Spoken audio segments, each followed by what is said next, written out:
지난 월요일 10월 29일은 이태원 참사로 159명의 희생자가 발생한 것을 추모하는 날이었습니다. 이번에는 정부 주도로 추모식이 건행되었고 외국인의 희생자 21명의 유족들도 함께 참석했습니다. 추모식에 참석한 유족들의 손은 떨고 있었고 오열하며 눈물을 한없이 흘렸습니다. 3년이 지났지만 그 슬픔과 고통과 절망은 그대로였습니다. 만약에 자녀가 죽지 않고 크게 다쳤거나 혹 장애를 갖게 되었다면 이렇게 슬퍼하고 오열하며 괴로워하지는 않았을 겁니다. 그동안 유족들에게 충분한 위로나 보상이나 원인 규명이나 책임자 처벌이 없어서 더욱 힘들고 고통스러웠던 것 같습니다.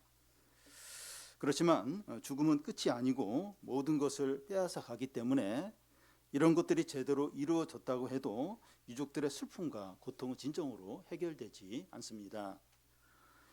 죽음의 문제는 이 세상의 어떤 학문이나 철학이나 과학이나 예술이나 문학도 진정한 위로와 소망을 주지 못합니다. 인류는 죽음의 한계에 갇혀 있습니다. 그런데 기독교는 이 죽음의 문제에 해답을 주고 소망을 주고 뛰어넘게 합니다. 우리는 예수님이 사랑하시는 세 남매 이야기를 살펴보고 있습니다. 마르다와 마리아와 나사로 세 남매인데 오빠 나사로가 병들어 죽게 되었습니다. 그때 자매들은 사람을 예수님께 보내서 이 소식을 전합니다. 근데 예수님은 소식을 듣고도 이틀도 그곳에 머무시고 사흘째 되던 날 이 세 남매에게 이제 오십니다. 나사로가 죽은 지 4일이 되었고 장례식이 다 치루었을 때 예수님이 오신 겁니다. 나사로가 죽은 것은 너무나도 확실해요. 그런데 예수님은 나사로의 죽음 앞에서 나는 부활이요 생명이라고 하십니다.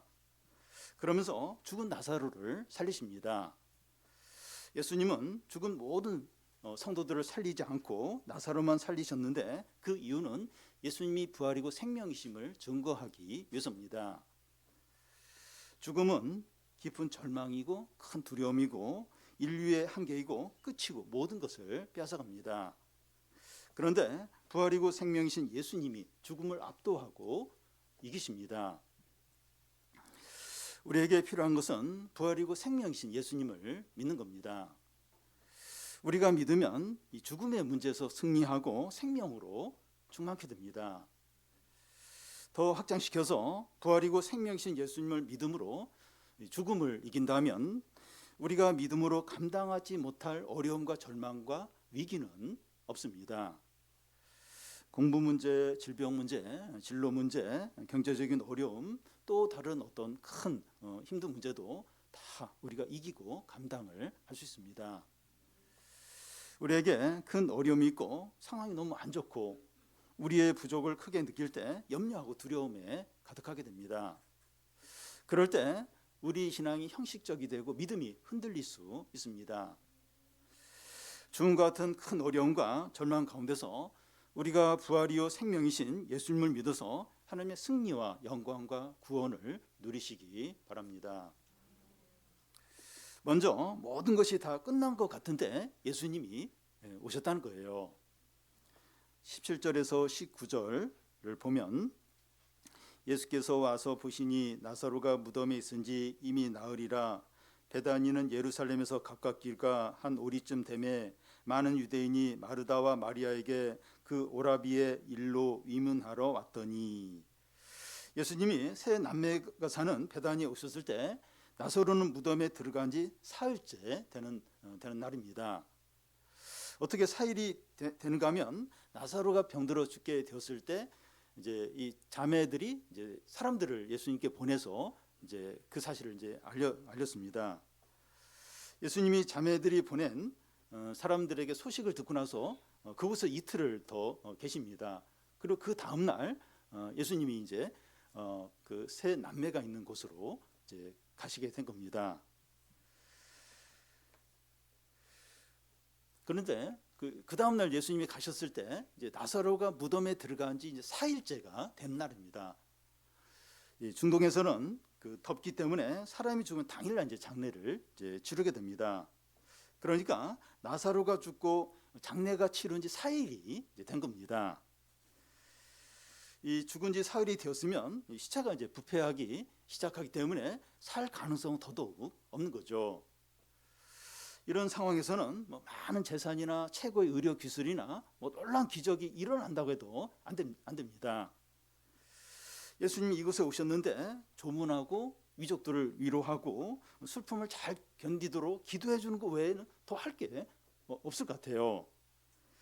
베다니가 예루살렘과 가깝기 때문에 세 남매를 아는 많은 사람들이 와서 조문을 하고 이제 유족들을 위로를 하는데 예수님도 종국객 중에 한 사람으로 그냥 이렇게 위로하는 그거 외에는 더 할 것이 없는 것 같습니다. 그렇지 않습니까? 이미 장례가 치러진 지 4일째가 됐대. 이런 상황에서 와서 예수님이 하신 일이 뭐가 있겠느냐 하는 겁니다. 예수님이 베다니에 도착하시자 누군가가 이제 마르다에게 예수님이 오셨다 이렇게 알려줘요. 그러자 마르다가 예수님 앞에 나와서 하는 말이 뭡니까? 21절 22절을 한 절씩 교독하겠습니다. 마르다가 예수께 여짜오되 주께서 여기 계셨더라면 내 오라비가 죽지 아니했겠나이다.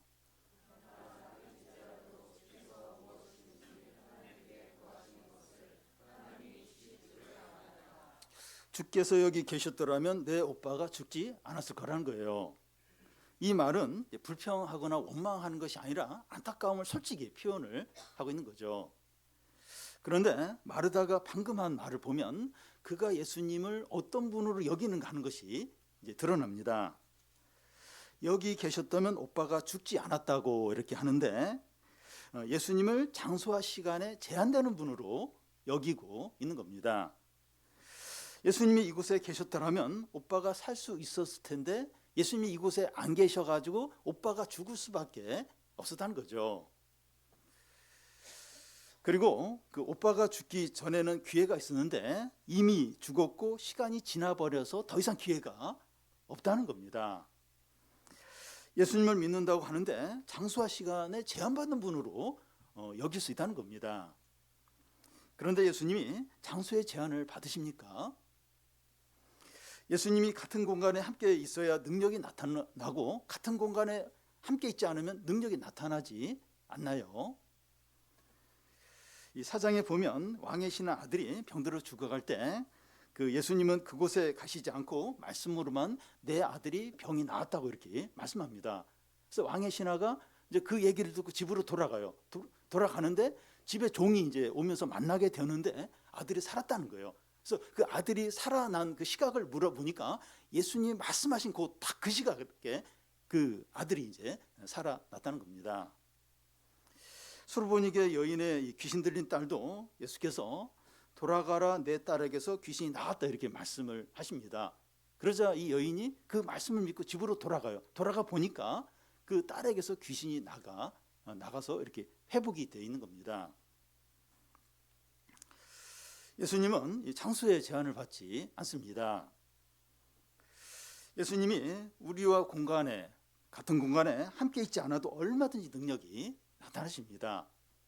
예수님이 교회 안에만 계신 것이 아니라 학교나 직장이나 우리가 가는 어느 곳에나 함께 하시면서 능력을 나타내시죠. 예수님은 시간에도 제한을 받지 않으십니다. 그런데 우리는 어떤 때를 정해놓고 그때까지 응답이 안 되면 하나님이 이렇게 일하시지 않는구나. 이제 그렇게 이제 단정을 이제 하게 됩니다. 예를 들어 어떤 신혼 부부가 이제 자녀를 낳기를 이제 원했는데 그래서 임신하게 되었습니다. 그런데 초기에 이제 유산을 했어요. 그래서 그 부부는 이제 다시 임신되기를 기도하고 임신이 되자 한번 유산했으니까 유산이 되지 않도록 이제 조심하면서 또 기도를 합니다. 그런데 임신 초기에 다시 이제 유산하게 됩니다. 부부는 많이 낙심이 되었지만 다시 용기를 내어서 임신하기를 기도했는데 세 번째로 임신이 이제 되었습니다. 3세번이니까 이번에는 하나님이 유산하지 않도록 지켜주지 않겠네요. 세 번째인데 이제 그렇게 확신을 가졌는데 세 번째도 유산하게 됩니다. 세 번 유산하게 되니까 앞으로는 임신해도 계속 유산하겠지 이런 생각이 들면서 이렇게 불신이 생기려고 하는 거예요. 그런데 이 부부는 임신과 유산은 하나님께 전적으로 달려있다, 이렇게 고백을 하면서 다시 네 번째 임신을 하게 되는데, 이번에는 유산하지 않고 아기를 건강하게 낳게 됩니다. 우리 교회 이제 장로님 부부는 결혼하고 7년 동안 이제 아기가 이제 임신이 되지 않았는데, 그 이후에 세 자녀를 낳았습니다. 하나님은 시간의 제한을 받지 않으십니다. 하나님께는 너무 늦었고 시간이 너무 많이 지나서 소망이 없다, 안 된다, 그런 경우는 없습니다. 그런데 마르다가 바로 이어서 하는 말을 보면 주님께 어떤 제한도 두지 않고 믿는 것처럼 보입니다. 나는 이제라도 주께서 무엇이든지 하나님께 구하는 것을 하나님이 주실 줄을 안다는 거예요. 이 무엇이든지 하는 건 제한을 두지 않는다는 거죠. 근데 마르다는 어떤 문제에 대해서는 제한을 두고 있는 것이 이제 곧 드러납니다. 마르다가 제한을 두고 믿지 못하는 것이 무엇인지 이제 나타나게 되는데, 23절, 24절을 같이 한번 읽겠습니다. 예수께서 이르시되 내 오라비가 다시 살아나리라. 마르다가 이르되 마지막 날 부활 때에는 다시 살아날 줄을 내가 아나이다. 예수께서 내 오빠가 다시 살아나리라 이렇게 말씀하시자, 마르다는 마지막 날 부활할 때 다시 살아날 것을 안다고 하는 거예요.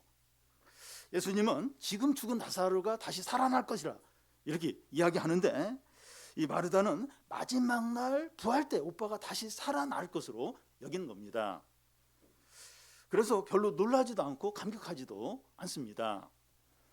그 당시 바리새인들을 중심으로 유대인 중에 이제 부활을 믿는 사람들이 있었는데, 이 장례식에 조문할 때 죽은 자가 부활해 살아날 것이니까 너무 이제 힘들어하지 말라고 그런 위로의 말로 이제 하곤 했습니다. 마르다는 예수님의 말씀을 장례식장에 관례적으로 위로하는 그런 말씀으로 여기고 있는 거예요. 저희 오빠 나사로가 마지막 날 다시 이렇게 살아날 거라고 말씀하는데, 그 말씀을 들으니까 위로가 되네요. 감사합니다 하고 하는 겁니다. 지금 마르다의 문제가 뭡니까? 예수님의 말씀을 관례적이고 일반적인 말씀으로 이제 듣는 거예요. 하나님의 말씀을 개인적으로 현실 가운데 적용되는 말씀으로 듣고 있지 않는 겁니다. 하나님의 말씀을 나에게 지금 고민하는 문제에 대해서 하시는 말씀으로 안 듣는 겁니다. 그러면 아무리 많은 말씀을 듣고 또 말씀을 많이 읽어도 아무런 유익이 없습니다. 스펄전이 무슨 말을 했는가 하면, 신자는 그리스도의 금덩어리를 현재 사용하는 화폐로 바꿀 수 있어야 한다고 그런 말을 했습니다. 말씀을 너무 주관적으로 적용하면 안 되지만, 말씀을 현재 자기에게 하시는 말씀으로 듣지 않는 경우는 더 큰 문제가 됩니다. 우리가 지금 하나님의 말씀을 듣고 있는데 현재 나에게 하시는 말씀으로 들으시기 바랍니다. 그러면 놀라운 변화와 능력과 구원과 영광을 경험하게 됩니다. 마르다는 예수님이 지금 죽은 그 오빠 나사로를 살리리라는 것을 전혀 기대하지 않습니다.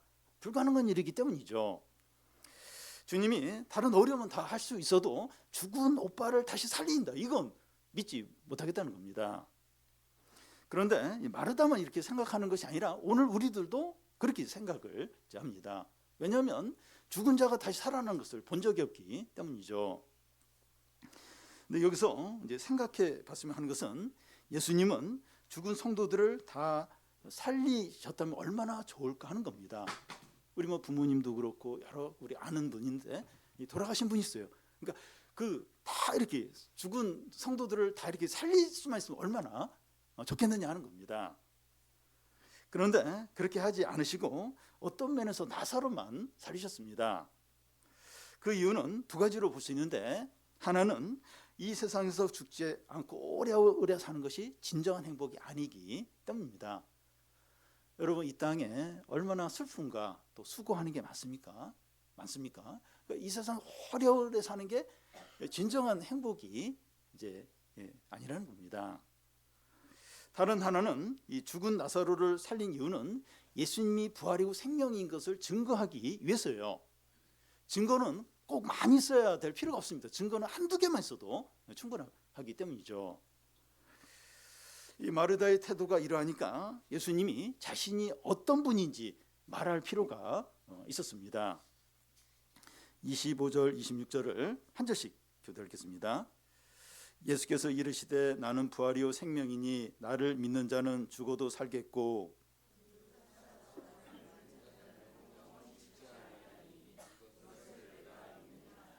유명한 셰프들은 이 해산물을 가지고 요리를 할 때 해산물이 신선하고 상태가 좋으면 양념을 최소한으로 해서 요리를 합니다. 왜냐하면 좋은 재료의 맛이 살아나는 게 최고의 또 요리이기 때문이죠. 방금 읽은 말씀이 그러합니다. 이 말씀을 바르게 해석하는 것도 중요하지만 이 말씀에 뭔가를 추가하거나 빼버리거나 그러면 안 돼요. 이 말씀을 그대로 믿는 것이 필요합니다. 예능 프로에 보면 나는 뭐뭐이다 하면서 자기를 소개하는 그런 것들이 자주 나옵니다. 요한복음에는 예수님이 자기를 소개하면서 7번 나는 뭐뭐이다 이렇게 이제 하십니다. 지금 여기서는 5번째로 예수님은 자신이 무엇이다 이렇게 말합니다. 나는 부활이요 생명이라는 거예요. 예수님은 육신으로 나타나신 부활과 생명이시라는 겁니다. 그런데 지금 예수님은 어떤 상황에서 자기를 부활과 생명으로 이렇게 소개하고 있습니까? 나사로가 죽고 장례가 치러한 지 4일이 됐고 시체가 이미 부패하기 시작한 이 상황에서 내가 부활이요 생명이다 이렇게 하십니다. 그러면서 내가 죽은 나사로를 다시 살리겠다 이렇게 하세요. 이미 장례가 치러진 지 4일이 됐어요. 이미 시체가 그 더운 지역이라 이미 썩기 시작합니다. 근데 내가 나사로를 다시 살리겠다. 내가 부활이요 생명이다. 그 무덤 앞에서 그렇게 하신 거예요. 예수님은 이런 분입니다. 예수님은 나는 부활이요 생명이라 하시면서 설명을 더해주세요. 우리가 이 말씀에 다른 설명을 들으면 안 되고 예수님이 설명한 그것만 이제 우리가 정확하게 깨달아야 됩니다. 25절 중간에 나를 믿는 자는 죽어도 산다 하는데 믿는 자들은 육체적인 죽음을 당합니다. 모든 믿는 자도 다 죽습니다. 그런데 산다는 거예요. 여기서 산다고 하는 것은 이 하나님의 생명으로 사는 것을 말합니다. 구약 성경에 보면 그 여호와 하나님이 이스라엘 백성들에게 자기를 소개할 때 아브라함과 이삭과 야곱의 하나님이라고 소개를 해요. 이미 아브라함과 야곱은 다 죽었어요. 근데 죽었지만 하나님 앞에서 살아있다는 거예요. 하나님의 생명을 가지고 하나님 앞에 살아있다는 겁니다. 믿는 자는 죽어도 하나님의 생명을 가지고 살아있습니다. 희은이 우리 김영규 집사님 또 최순 집사님 여러 우리 좀 성도님들 계시는데 하나님 생명을 가지고 하나님 앞에 살아있습니다. 26절에 무릇 살아서 나를 믿는 자는 영원히 죽지 않는다는 거예요. 영원히 죽지 않는다는 그 헬라어의 의미를 이렇게 다시 보면 결단코 죽지 않는다는 겁니다. 여기서 죽는다고 하는 것은 하나님의 생명과 은혜와 사랑에서 단절되어서 하나님의 진노와 저주가 있는 지옥에 들어가는 것을 말합니다. 살아있는 동안에 예수님을 믿는 자는 결단코 하나님의 생명과 은혜에서 단절되지 않고 하나님의 진노와 저주 가운데 던져지지 않는다는 겁니다. 왜냐하면 예수님은 부활이고 생명이기 때문입니다. 예수님은 하늘에서 내려온 생명의 떡이라고 하셨습니다. 우리도 때가 되면 다 죽게 되지만 하나님의 생명을 가지고 영광과 은혜 가운데 영원히 살게 됩니다. 여러분 이 말씀을 일반적이고 이론적으로 듣지 마시고 개인적으로 현재 나에게 하시는 말씀으로 들으시기 바랍니다. 오늘 우리가 죽음을 맞고 있지 않아요. 내가 당장 이렇게 죽음을 이렇게 앞두고 있지는 않지만 개인적으로 현실 가운데서 절망하고 두렵고 위축이 되고 도망가고 싶은 어려움들이 있습니다. 예수님은 나는 부활이고 생명이라고 이렇게 하십니다. 나는 죽음보다 더 강하다는 거예요. 어떤 어려움보다 더 크다는 겁니다. 부활이고 생명이신 예수님을 우리 각자 개인적으로 현실 가운데 적용하시기 바랍니다. 그러면 부활이고 생명이신 예수님을 우리가 누리는데 필요한 것이 무엇입니까? 26절 끝에 보면 이것을 내가 믿느냐? 믿는 겁니다. 너는 어떻게 생각하니? 기분이 어떠니? 느낌이 어떠니? 하는 것을 묻지 않습니다. 요즘은 사람들의 이 느낌과 기분과 감정을 아주 중요시 여기는 시대입니다. 물론 각 사람의 감정과 느낌을 존중해 줘야 됩니다. 그런데 너무 좋았다, 만족스럽다, 불쾌하다, 짜증난다 하는 감정을 표현한 거기서만 주로 이제 머물려고 한다는 겁니다. 감정에 따라서 쉽게 포기하는 거예요. 감정에 따라서 쉽게 포기하고 감정에 충실하게 할 때가 많은데, 그러면 진정한 변화나 진정한 어떤 유익이 없게 됩니다. 진정한 회복이 없는 거예요.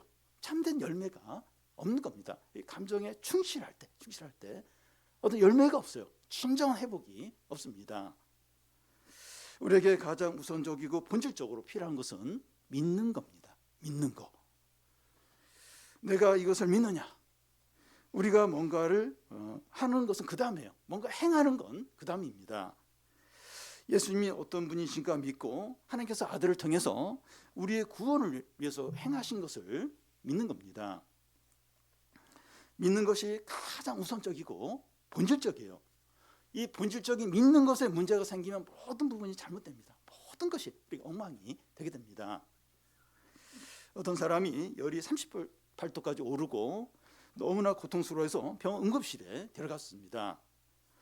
이 사람이 건강하게 회복되기 위해서 해열제를 먹여서 열을 내리고 진통제를 먹여서 이 고통을 줄여주는 것이 아니라 이 증상들의 원인이 무엇인가 찾아야 됩니다. 그 원인을 찾아야 진정으로 이 사람이 건강하게 되는 거죠. 요즘 우리가 염려가 많고 의욕이 없고 또 짜증이 많이 나고 화를 자주 내고 모든 것을 포기하고 싶고 죄유혹에 쉽게 넘어가고 불규칙한 밤낮이 바뀐 불규칙한 생활을 할 수 있습니다. 이런 상황에서 새롭게 이제 운동을 시작하고 또 뭔가를 열심히 하는 것이 도움이 되긴 하는데 그때뿐이에요. 진정한 어떤 해결이 안 됩니다. 원인을 찾아야 돼요. 원인. 특히 믿는 사람들이 이런 가운데 있다면 원인이 뭐냐 찾아야 됩니다. 이 믿음이 어떤가? 믿음에서 찾아야 합니다. 믿음이 모호하거나 흔들리면 작은 어려움이나 걱정거리나 또 작은 어떤 유혹에도 쉽게 영향을 받게 됩니다. 내가 이것을 믿느냐? 믿는 것이 가장 본질적이고 가장 중요하고 우선적이라는 겁니다. 그러면 믿는 게 뭡니까? 믿는 게 어떤 거죠? 아는 것과 혼동하면 안 됩니다. 마르다의 문제가 무엇인가 하면 아는 것을 믿는 것으로 여겼던 겁니다. 22절 중간에 보면 하나님께서 구하는 것을 하나님이 주실 줄을 아나이다 이렇게 하고, 또 24절에도 보면 마지막 날 부활 때는 다시 살아날 줄을 내가 아나이다 이렇게 합니다. 이 안다는 것은 지적으로 동의하는 것을 의미합니다. 아는 것은 믿는 것과 다릅니다. 믿는 것은 자신을 다 맡기는 거죠. 인격적으로 신뢰하고 사랑하고 의지하는 게 믿는 겁니다. 말씀을 개인적으로 현재 삶 가운데서 적용해서 사는 것이 믿는 거죠. 우리는 이런 의미에서 믿습니까? 이렇게 나 자신을 다 맡기고 인격적으로 신뢰하고 사랑하고 이런 의미에서 이렇게 믿고 있습니까? 우리가 말씀을 듣고 읽는데 그 말씀으로 아는 것으로 그치지 마시고 믿으시기 바랍니다. 믿으면 어떻게 되죠? 믿는 게 믿으면 어떻게 됩니까? 40절에 보면 내가 믿으면 하나님의 영광을 보리라 하지 아니하였느냐 하시면서 무덤 안에 있는 나사로를 살리십니다. 부활이고 생명이신 예수님 믿으면 죽음 같은 절망 가운데서도 하나님의 영광을 보게 됩니다. 믿으면 근데 믿는 게 뭐냐? 내 자신이나 내 어떤 경력이나 실력을 믿는 것이 아니라 부활이고 생명이신 예수님을 믿을 때 죽음과 같은 절망적인 상황에서도 하나님의 영광을 보는 거예요. 죽은 나사로가 살아나는 것을 보게 되는 겁니다. 아는 것으로 충분치 않아요. 말씀 많이 알고 있는데 아는 것은 충분치 않습니다. 아는 것을 다 믿으시기 바랍니다. 내가 이것을 믿느냐 하는 질문에 마르다가 무엇이라고 대답합니까? 27절을 같이 한번 읽겠습니다. 이르되 주여 그러하이다. 주는 그리스도시요 세상에 오시는 하나님의 아들이신 줄 내가 믿나이다. 지금 마르다가 어떤 상황에서 이제 있는가 하는 것을 생각하면 그의 고백이 너무나 귀합니다. 오빠 나사로가 죽었어요. 또 예수님에 대해서 서운한 마음이 들 수 있는데 이런 고백을, 이런 신앙의 고백을 하고 있습니다. 너무 귀하죠. 주는 그리스도시요 세상에 오시는 하나님의 아들이신 줄 내가 믿나이다. 아주 성경적이고 바른 믿음의 고백입니다. 누가 이제 믿는다고 할 때 무엇을 믿느냐 이게 참 중요합니다. 그러니까 믿는다고 해서 다 이렇게 대단한 게 아니라 뭘 믿느냐 하는 게 중요하죠. 무엇을 믿습니까? 이렇게 물어보니까 뭘 그런 거 물어보냐고 이렇게 하면서 회피하는 분도 있습니다. 어떤 분은 교회를 믿는다고 하고 담임 목사를 믿는다고 하고 기도하면 다 응답되는 걸 믿는다고 하고 교회 생활 잘하면 축복을 받는다고 이렇게 믿는다고 합니다. 근데 이런 건 바른 믿음이 아닙니다. 기독교는 예수 그리스도입니다. 예수 그리스도가 어떤 분이고 하나님이 예수님을 통해서 행하신 일을 믿는 거죠. 나는 무엇을 믿는지 한번 돌아보면 좋겠습니다. 나는 뭘 믿는지, 난 뭘 믿는지 돌아보는 겁니다. 믿지 않는 친구가 우리에게 너 교회 열심히 다니는데 뭘 믿니? 이렇게 이제 물어봤을 때 나는 무엇이라고 대답할까? 한번 이렇게 생각해 보시기 바랍니다. 예수님은 부활이고 생명이고 예수를 믿는 자는 죽어도 살고 살아서 믿는 자는 결탄코 죽지 않는다. 이걸 믿는 거죠. 우리가 믿지 않는 친구에게 우리가 믿는 것을 이렇게 이야기하면 그 친구가 이렇게 깍뚱거리면서 더 이상 묻지 않을 수도 있고 그게 무슨 의미냐고 다시 되물을 수도 있습니다. 그럼 이제 복음을 이야기를 하는 겁니다. 근데 마르다가 성경적인 믿음의 고백을 했다면 그가 이 고백을 다 이해하고 믿은 것이 아니었습니다. 그게 이제 잠시 후에 이제 그 다음 본문에 이제 드러나게 되는데 예수님이 죽은 나사로를 살리기 위해서 무덤을 막고 있는 그 돌을 치우라 그래요. 그러자 이 마르다가 나서서 이미 그 시체에서 썩은 냄새가 날 텐데 왜 돌을 치우라 하냐면서 반대를 합니다. 그러니까 방금 여기서는 믿는다고 이렇게 하고 나서 예수님이 그 죽은 나사로를 살린다고 하니까 그 쓸데없는 그 일을 하시려고 하면서 반대를 이제 하고 있는 겁니다. 그러니까 부활이고 생명이신 예수님을 안 믿는 거죠. 그러니까 믿음이 온전치 못한 겁니다. 우리도 다 이해하고 완전히 믿기 때문에 믿는 것이 아닙니다. 이해가 안 되고 감정도 좋지 않고 이제 불안해도 이제 믿는 거예요. 그래도 믿는 겁니다. 우리는 약하고 흔들리고 문제가 있지만 주님은 부활이고 생명이기 때문에 믿으면 영광을 보게 되는 겁니다. 내가 이렇게 온전하고 너 신앙도 좋고 또 이렇게 삶도 이렇게 제대로 살고 그리고 또 다 잘하고 상황도 괜찮고 그래서 믿는 게 아니고 지금 상황도 어려워요. 감정도 안 좋을 수 있어요. 그리고 문제도 있기도 하고 근데 주님은 부활이고 생명이에요. 주의 말씀은 진리입니다. 그러니까 주님 믿는 거죠. 믿는 거예요. 불완전하지 믿는 거예요. 그러면 하나님 영광이 나타나게 됩니다. 예수님이 어떤 분이십니까? 장소와 시간에 제한을 받지 않으십니다. 주님은 교회 안에만 계신 것이 아니라 학교나 직장이나 외국이나 병원이나 군대에도 계십니다. 우리의 두 자녀가 군에 있는데 그곳에서도 하나님께서 인도하여 주시고 지켜주십니다. 우리 교회가 하남으로 이제 2달 후에 이제 이사를 하게 되는데 그곳에서도 하나님께서 우리 교회를 인도하시고 은혜 주실 것을 믿습니다. 죽음과 같은 어려움과 절망과 고통이 있더라도 부활이고 생명신 예수님을 믿으시기 바랍니다. 그래서 하나님의 영광과 승리와 회복과 구원과 기쁨을 누리시기 바랍니다.